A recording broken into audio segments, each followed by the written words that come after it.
Chet Chat is underwritten by the law offices of Tim Fields and Faux Orchid, the nouvelle cuisine of Vietnam. Hi, I'm Chet Porcho, and welcome to an all-new episode of Chet Chat.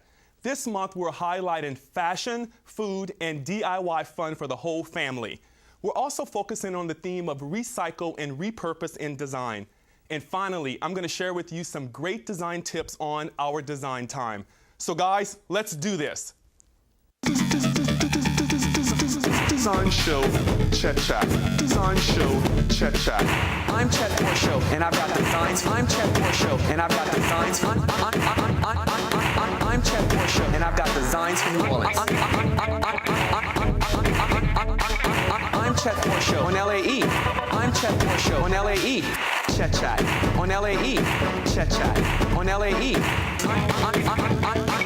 I'm Chet Porcho, and I've got designs for New Orleans. So guys, Bridge House Grace House has several fundraisers throughout the year, including the 4th annual upcoming Recycle Fashion Show featuring clothes from Bridge House Grace House thrift stores. That's been kind of tweaked a little bit by local designers into fashionable outfits.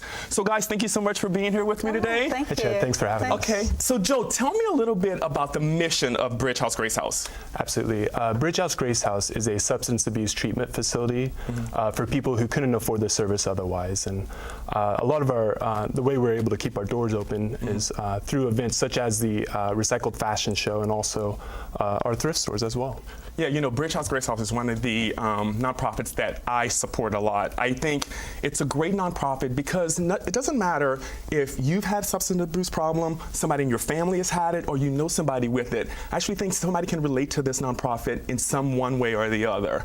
And so you have this Recycle Fashion Show that's coming up, and Orlean, you are one of the designers in the show, but you were telling me that you're a designer not by trade, right? You do something else. I'm a nurse by trade, and I do volunteer work at the Bridge House. And part of that volunteer work is participating as an unofficial designer for the fashion show. So what made you get involved with Bridge House Grace House? About 13 or 14 years ago, I was, my boss at the company I was working for approached me and said, there's a community service and they're looking for volunteers. Are you interested? So I went to one meeting and that was it. I fell in love with the Bridge House. And this is your second year being involved in the Recycle Fashion Show? Yes, this is my second year. And this is one of your designs here. Yeah. So tell me the process that went behind picking out this and tweaking it to something that you obviously have made pretty amazing. I mean, I'm totally impressed with this. Well, so are we. Okay. My daughter is one of the models, along with my granddaughter. So this is a family affair. It's a family affair, and we did have a little bit of a different twist in that we had to accommodate a mother and a teenager. Oh. And so we walked into the Bridge House, and this was in the racks right in the front. Really? And so the nice thing about it is one of them is a halter top, and the other one is strapless. Wow. And so it fits what brides are doing today. You basically have a similar pattern, but you can individualize it with your bridesmaids or a 16 party, a Mardi Gras ball. It's versatile. You can wear that multiple times to multiple events. You know, the one thing that I love about this is because on Chet Chat, we talk a lot about recycle and upcycle and things. I mean, and you've actually taken something and tweaked it to make it to something that's really modern and up to date. Absolutely. And you know, that's what I love about it. And so last year you were in the show as well. What did you do last year that was like, you know, your design concept? Oh my gosh. Last year we decided that we were going to basically design our own with working with something different. And we took a Mardi Gras costume and we tweaked it and we made an evening gown out of it. And the fun thing about it is it was a little bit outside of our scope of our talents, but we pulled it off. At the Cotillion, which is another event that we have, the person who purchased our design gown last wore it to the Cotillion. Oh, really? Yeah, so it was so exciting. When she walked in, we were snapping pictures. She became the star of the event because she had our outfit on that we designed. That's great. That's great. Thanks for doing all the good work you do at Bridge House Grace House, too. It's definitely my pleasure. Yes. So, Joe, there's some other events except for the Recycle Fashion Show that's coming up. Tell us a little bit about that as well. The Recycled Fashion Show, well, just to throw it out, it is Friday, March 1st, 7 to 10 p.m. at Generations Hall. Okay. But yeah, next on the calendar, we have the Koshan Cotillion.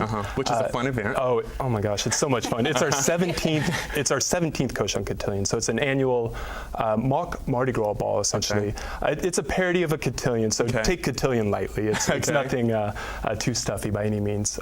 In fact, we request that patrons come in tacky outfits. Oh, so, really? Yeah, the pig is the theme. So as you can see, a dressed up pig here. This is actually a piece of art from Corinne Champagne, who did it for us. And the event will be on Saturday, April 13th, from 7 to 11 p.m. at Mardi Gras World on the East Bank. And you guys have a king and queen of that? Yes, we do. Can you give us that people's name? Oh, or is it a secret? I would be very pleased to share it with sure. you. Tell us about it. Michael Hecht is our king of GNO Inc. Which is a great guy. He's very pro New Orleans. I love Michael. He's a great person. Yeah. Absolutely. And Raquel Smith is our queen. Mrs. Raquel Smith is defensive end Will Smith for the New Orleans Saints, his wife. Very involved in the community. Yeah, absolutely, with her foundation. So we're excited to have both of them on board. And in fact, Arlene Rome is a former Koshan Cotillion. Oh, really? Well. Just a little. We have royalty on the stage, right? It was a complete blast. Okay. It was unbelievable. We'll have to have you as our king one year. Oh, my Shame word. Well, that would be an honor, but I don't know if I'm ready for that yet. So we have to wrap up. But Joe, tell us exactly, if people wanted to know more about Bridge House and Grace House, how would they go about doing that? Absolutely. Our Bridge House, Grace House website's a great tool. www.bridgehouse.org. Click on special events and you can get a view of everything that's coming up. Okay. Great place to visit. And you guys just moved into a new building. Briefly tell us about that right away. Absolutely. 4150 Earhart Boulevard is our new building that opened up in May of 2010. Okay. And it's a beautiful new building. We can house 84 men there, our clients there. We also have some administrative offices. But if people would like to visit, feel free to do so. Look up Kevin Gardier's phone number on our website. Give him a call, and we do have monthly visits. Okay. And we have just recently renamed the building to Buzzy. Oh, that's nice. Yeah, Buzzy, basically, if you're familiar with him, is the founding father of all of this, and he's recently passed away. Yeah. And so his accomplishments and what he has given to the community is lifelong, and it's going to be in the community forever. Forever. I agree. Yeah. Well, guys, thank you so much. No, thank you. I am looking forward to the Recycle Fashion Show. I'll be there. Oh, good. So thanks. Guys, if you want more information on Bridge House, Grace House, you can go to their website at www.bridgehouse.org. Stay right there. We'll be right back with our cooking segment.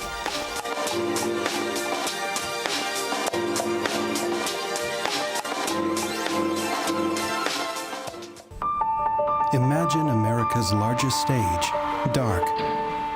Or the nation's biggest schoolhouse, empty. Or the greatest library of documentary programming, closed forever.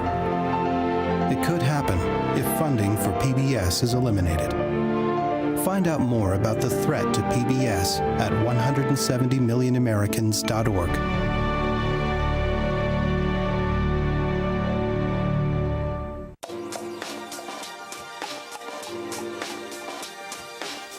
For today's food segment, we have Chef Edgar Caro from Baru's Bistro and Tapas Restaurant on Magazine Street to show us how to make a delicious Caribbean dish. Thank you so much for being here. Thank you for having me. So I can attest that this food is delicious because you guys are my next door neighbor. Yes. And so it's become part of my maybe obsession to like go over there. You have something that I love, the mazorca. And I know we're not making that today, we're making something else, but I mean, tell us a little bit about your restaurant first. Yeah, Baru, well, we are a South American restaurant, Latin Caribbean, I would say. I'm from Colombia, the north part of Colombia, north coast. Okay. And we have a lot of influence from the Caribbean islands, you know, such as Puerto Rico, Cuba, Jamaica, and all the other islands around it. But mainly our food consists in just mainly seafood since we're on the coast. So at Baru, we like to showcase the seafood, the techniques of South American cuisine, but with the seafood of Louisiana. Okay, sure. So Let's get started. In this dish, what we're gonna do is we're gonna do mofongo relleno. With Mofongo and Maria? Mofongo relleno is with camarón, which means mofongo is a Puerto Rican dish, consists in green plantains. And tell us the difference between a plantain and a banana. Plantain is more of a savory type of banana. They're in the same family. You can eat it in any state. You can eat it on the green state like this. You can eat it in the ripe state when it's all green and black spots. And actually, it's savory any other way. When you get them more ripe, it's sweeter. All you have to do is fry them or bake them with cheese, and it will be delicious. Here, I'm going to show you guys how to peel the plantain. It has a little bit of at the knip since, you know, it's tied to the really close to the skin. And then what we're gonna do is we're just gonna cut it all the way until the skin meets the flesh of the plantain. And what we're gonna do is with the tip of the knife, we're just gonna separate be a little bit that. Harder than a banana. Because it's harder right now because it's on the green state. That's why in the Caribbean we use this to make tostones, the mofongo relleno as well. And the mofongo is mostly from Dominican Republic and Puerto Rico. You know, Dominican Republic, they do it a little bit with the sweeter plantain, and it consists just in frying the plantain into little pieces and then mash it along with chicharrón, which is pork belly, garlic. In this case, we're gonna do roasted garlic, so it's nicer to your palate. It's not too strong. And then we're gonna dress it up with a little bit of scallions and some butter just to make it a little creamy. Because one of the things that I love about your restaurant is when I eat there, I feel like things are so fresh there, from the vegetables to the seafood to the meat. It just reminds me of, like, you know, just really fresh food, and I feel good about, you know, eating really fresh food. Yeah, that's what I love about the restaurant, and that's what our main idea was on the restaurant, was to keep it with local ingredients, but just have a different approach in terms of freshness, you know, lighter versions of dishes. So what we're gonna do is we're gonna make sure we peel everything, no skin around it, and we're just gonna cut it in like 1-inch pieces, right? And we're just gonna, what we're gonna do is we're just gonna fry for about 3 to 4 minutes. And guys, you know, everything tastes better when it's fried. Exactly. So once we fry these, we also, I'm gonna show you, it's gonna take about 3 to 4 minutes to cook these, all right? So once we have this going, I already got some that are cooked here. All right, and these are fried plantains. Before we put them in here, I'm gonna do this mortar and pestle. This is the traditional way of doing it in Puerto Rico. You're doing a mortar and pestle, and you start just matching everything, all the ingredients together. We have a piece of fried pork belly here, which is chicharrón.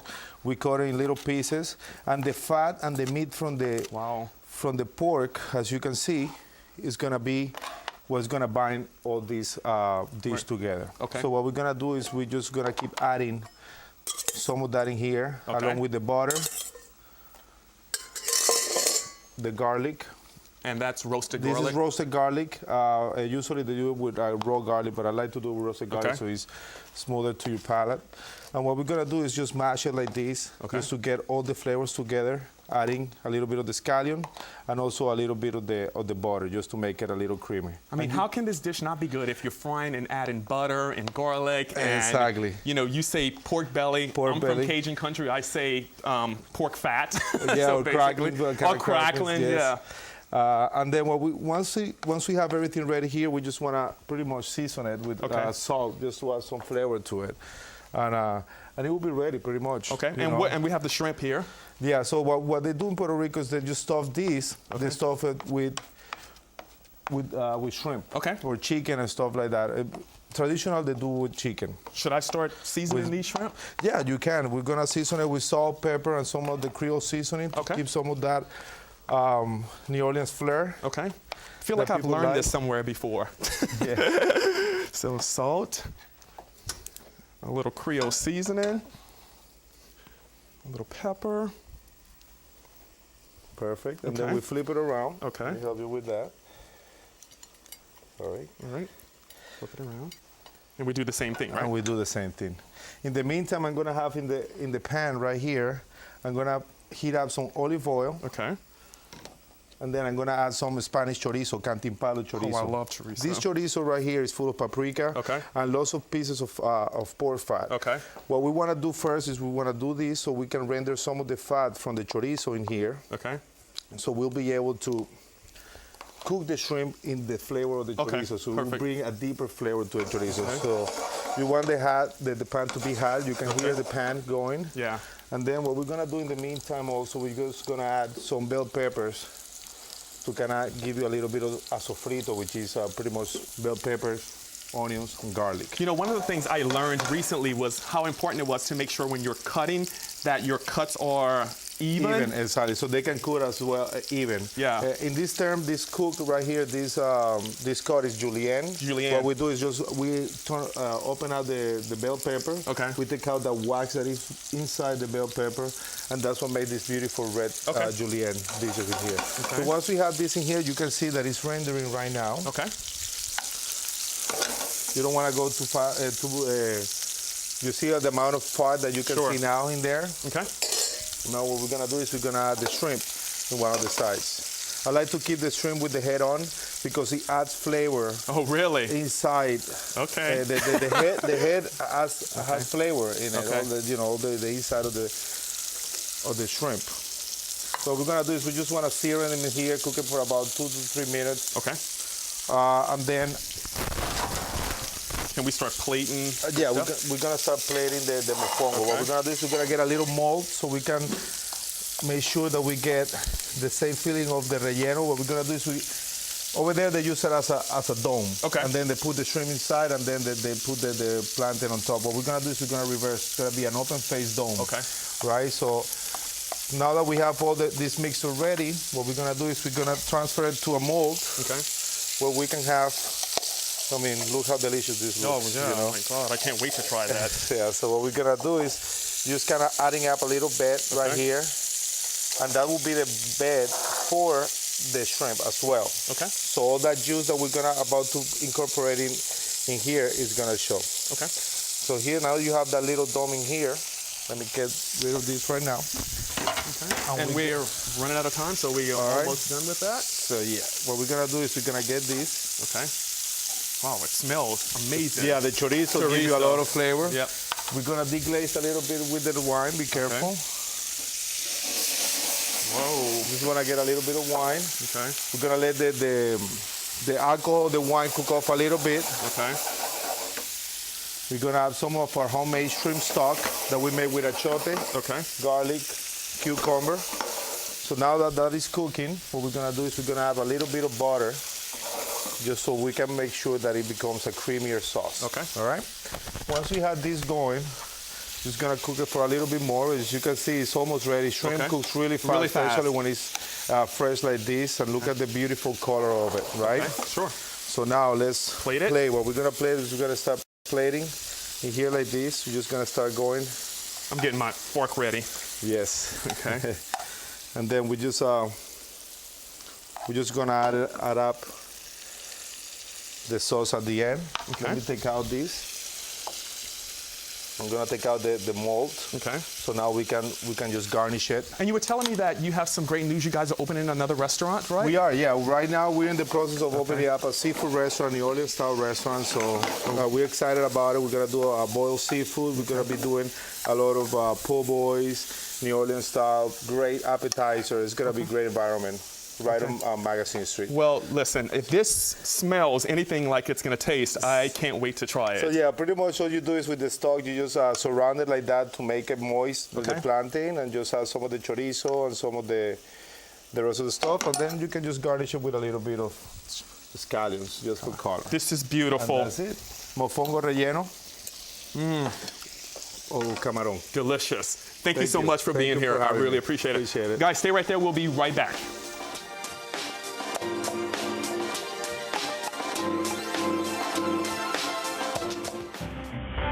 This is Nightly Business Report with Susie Garib and Tom Hudson. Weeknights at 5:30 p.m. on LAE.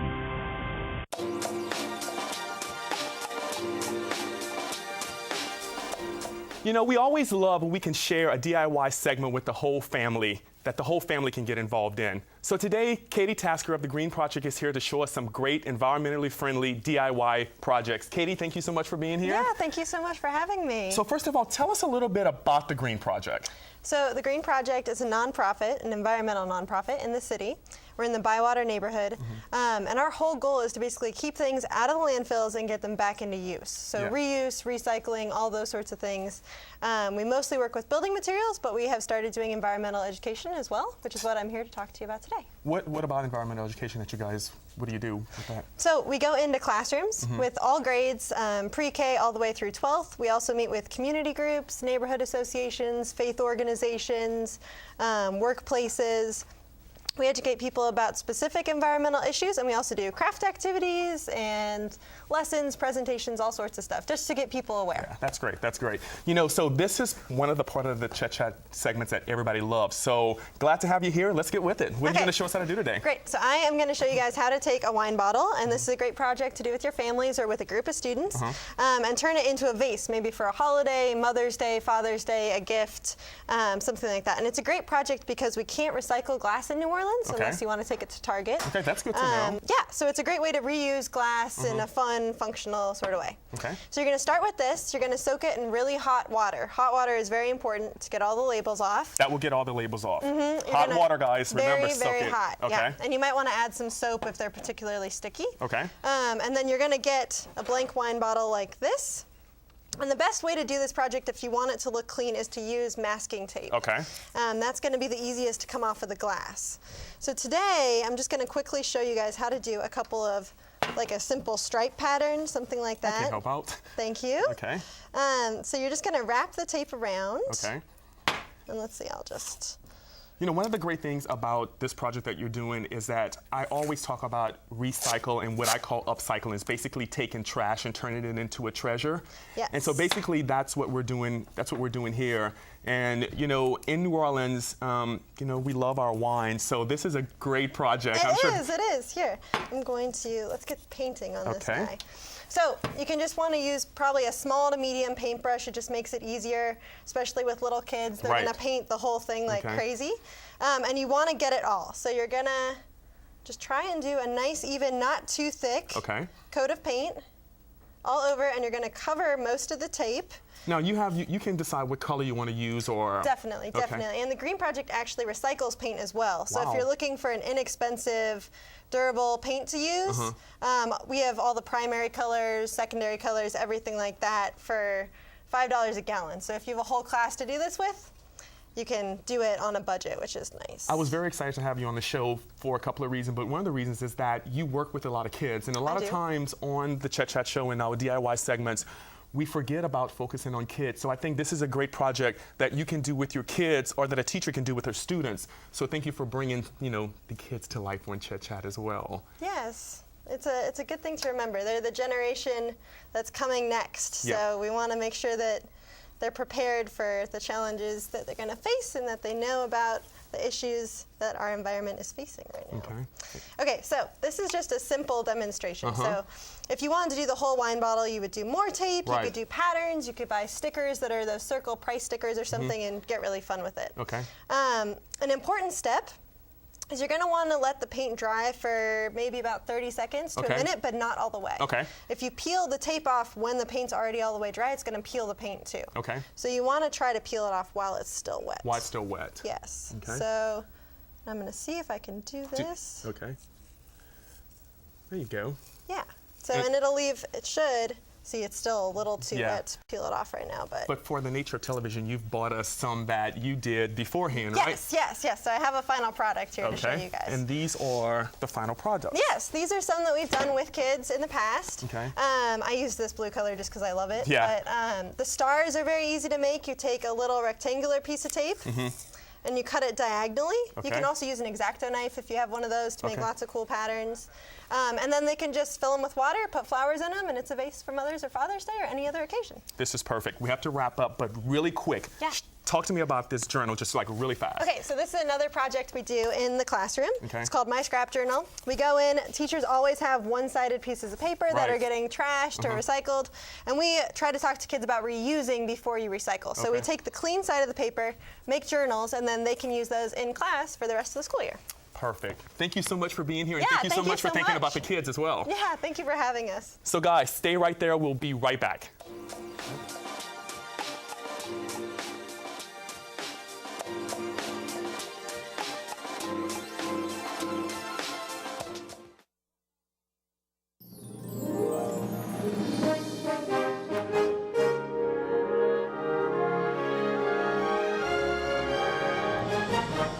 Weeknights at 6 p.m. on LAE.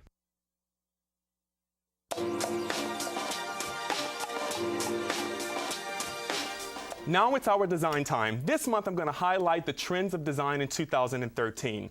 You know, guys, every year and every season, design trends change. So I'm going to keep you up to date on what's the design trends for 2013. And the first trend that we're going to talk about is black and white. So black and white is a staple that has been around for a long time, but it's definitely back and bigger than ever. And you will also not only see this in interior design stuff, but also in fashion as well. Things start out in fashion and then they end up in interior design. So black and white is a huge trend for this year. Another great design trend that you're going to see this year is art. And one of the reasons why art is so big this year is because you're going to get a great investment and a good return on your design. So buying art is something that will, in the long run, make you money. So buying art and having art in your house this year is a huge design trend. You know, one of the things we talk a lot about on Chet Chat is making sure that we're recycling and upcycling. And one of the big trends this year is rope. You will see a lot of rope accent pieces along with silver. So silver and rope combinations are something that you're going to see a lot. You know, this is a huge trend that was a trend years ago, but now it's back. So brass, and don't concern yourself in thinking, well, now I have all this pewter and all this silver, now I'm gonna work in brass, because actually brass and pewter works beautifully together. So don't get rid of your brass, don't get rid of your pewter, just add brass to it, brass accessories. And when I tell you that this is a design trend, I don't mean to go out and redo everything in your house. I mean add to it. If you already have a design that's going on, just continue to add to it. High gloss is something that you're going to see a lot this year. So adding something high gloss is really good. It's really reflective, and it's really going to display and show really well. You know, last year, mirrored things were really huge, where it's back again this year. Mirrored furniture is really a really hot trend for 2013 as well. And horn is really huge this year. Also, a lot of brides are going to be registering for it. So when you think about shopping for yourself and also for the weddings that are coming up, a great piece of horn would be great, which comes in these salad tongs and also picture frames. So guys, I hope this helps you with your design trends for 2013. This has been our Design Time.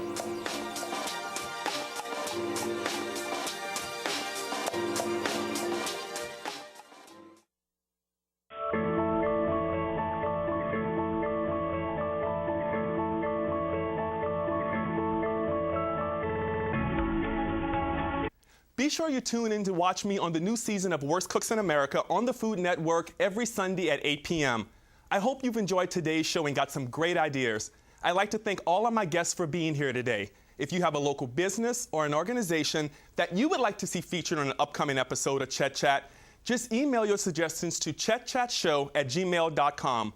For more information, you can also visit my blog at chetporshowdesign.com and click on my blog. And be sure you follow me on Twitter at Chet Porshow. I'm Chet Porshow, and I got designs on New Orleans.